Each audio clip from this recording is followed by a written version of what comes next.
Rhea Ripley is out of WrestleMania 41, at least for now. But should Io Sky have been disqualified because of Bianca Belair last night? Oh, and I'm beginning to think that Roman Reigns is going to return next week. We have a ton to get into from last night's episode of Monday Night Raw. I'm Ben Allison, you're watching Allison Analysis, and let's get right into it. In at number 5, I'm guessing Roman Reigns is going to return next week and accidentally cost CM Punk. First things first, that CM Punk promo last night was absolutely unbelievable. That's one of his best promos he's cut since returning to the company. And I know I previously said I don't want to see a Cena versus Punk match again because it wouldn't live up to the previous ones, but screw it, I take that back because the promo, the storyline would be so good. Screw it, just do it. But probably, keep it a bit shorter compared to the previous ones because obviously they're a bit older now and they will get gassed a lot quicker, especially when both guys are older. But secondly, I'm predicting that Roman Reigns will return next week in Madison Square Garden during the steel cage match between Seth Rollins and CM Punk, and in it he will return to try and cost Seth Rollins, but instead will accidentally cost CM Punk. The road to WrestleMania is pretty much impossible to predict right now,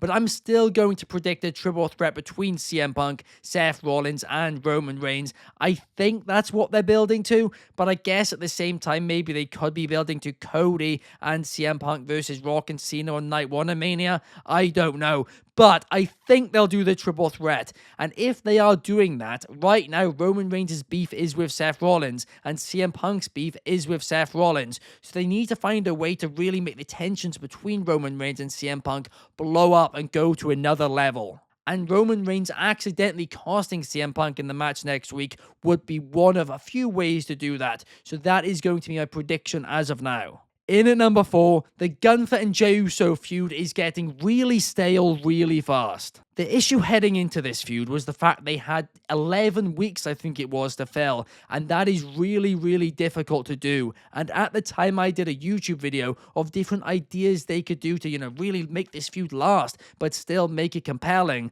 But unfortunately, it just hasn't been. First, Gunther versus Alpha Academy, and the Tozawa segment was funny last week, but this week it kind of, it was a fun match, but it had nothing to do with the Jey Uso feud, and now they're doing the exact same thing with Jey Uso, with Grayson Waller and Austin Theory. It's a complete mess, and quite frankly, it's not making me want to see Gunther versus Jey Uso any more than I already do. On screen, it literally comes across like they're trying to kill time, and that is not what should be happening on the road to WrestleMania. I mean, right now, the road to WrestleMania is on fire, but the only feud which I have zero interest in, which isn't compelling, is the World Championship feud. I mean, that is crazy to say, and that definitely should not be the case. In at number 3, I don't want to see AJ Styles versus Logan Paul at WrestleMania. I know I'm an AJ Styles fanboy. The reason I got into the internet wrestling community was because of AJ Styles, right?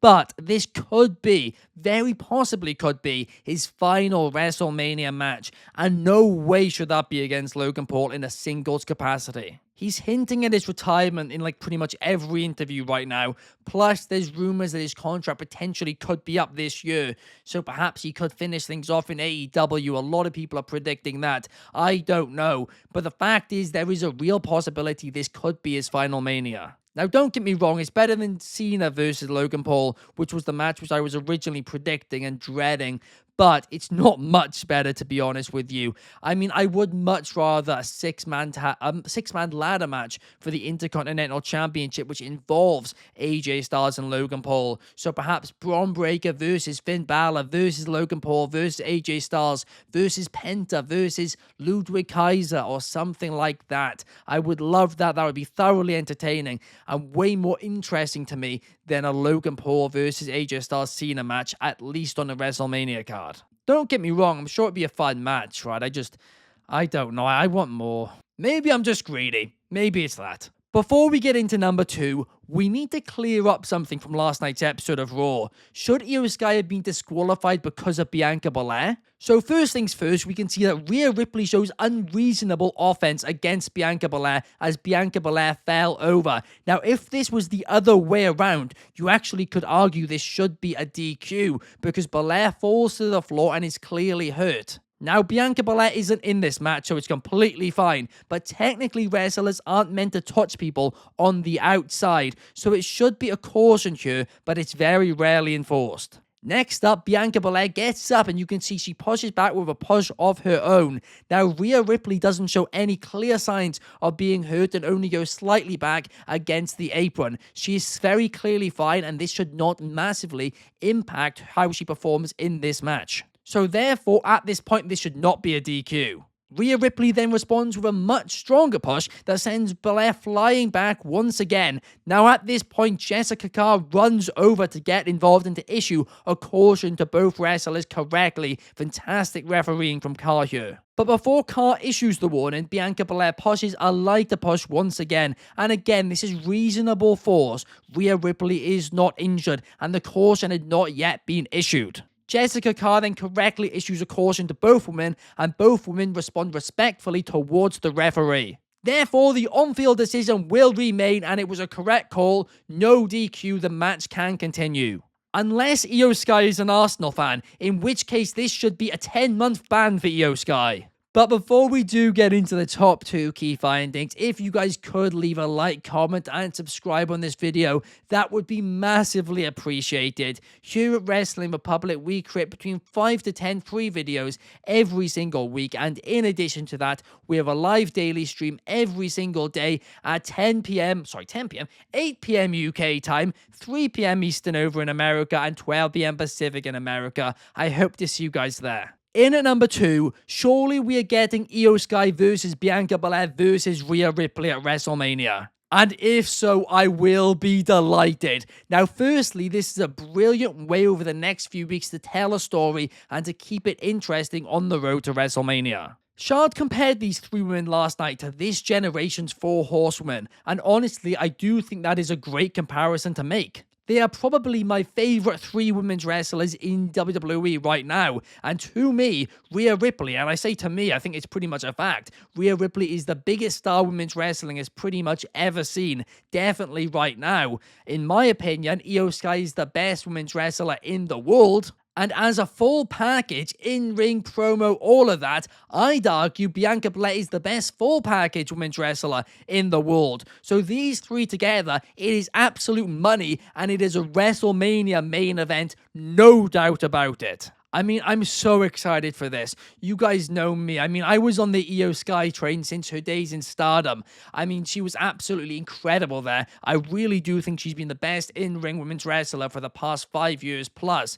Rhea Ripley, like I said, huge star. Bianca Belair is as well. And these 3 men together, I mean, it gives me goosebumps, right? I might have to do a rock and slap my wrist a couple of times. But that is how excited I am for this. In at number 1, this is the most excited I have ever been for a road to WrestleMania. I know this is yet another big statement. I'm making a ton of huge statements lately, but I'm going to make another one because this really is that good and that compelling. I cannot remember a time where every episode of Raw and SmackDown felt like it was must-watch like it is right now in this moment. Plus, we're going to have the next 3 weeks of television in Europe, and we know how insanely loud European crowds are. It is going to be insane. I mean, every feud is so compelling other than Gunther and Jey Uso right now. I mean, we've got John Cena, Cody Rhodes, which I'm so excited to see how it plays out. We've got presumably a triple threat between Roman Reigns, CM Punk, and Seth Rollins. Plus, now we have this Rhea Ripley, Io Sky, Bianca Belair situation as well. I am so pumped! I mean, this is an exciting time to be a wrestling fan. There is no doubt about it, and it is only going to get better over the next few weeks. But overall, I really did enjoy this episode of Monday Night Raw. It started off with an absolute bang with that CM Punk promo, and the momentum carried through the night. Every segment I had a level of interest in, either I guessed in the Gunther and Alpha Academy, and then Jey Uso and Grayson Waller and Austin Theory stuff. That was the one point where I kind of felt a little bit out of it. But Lyra Valkyria versus Ivy Nile was a bit of a banger as well, right? So overall, you know what? I'll say this episode of Raw can take my money. It did exactly what it was meant to do, and I was hooked from start until finish. And Io Sky, my favorite, winning the Women's World Championship once again. I am delighted. I can't get a smile off my face. At least the comments can't ever go at me for being negative for once. But thank you guys so much for watching. I hope you guys did enjoy, and I'll see you guys in the next video. Peace.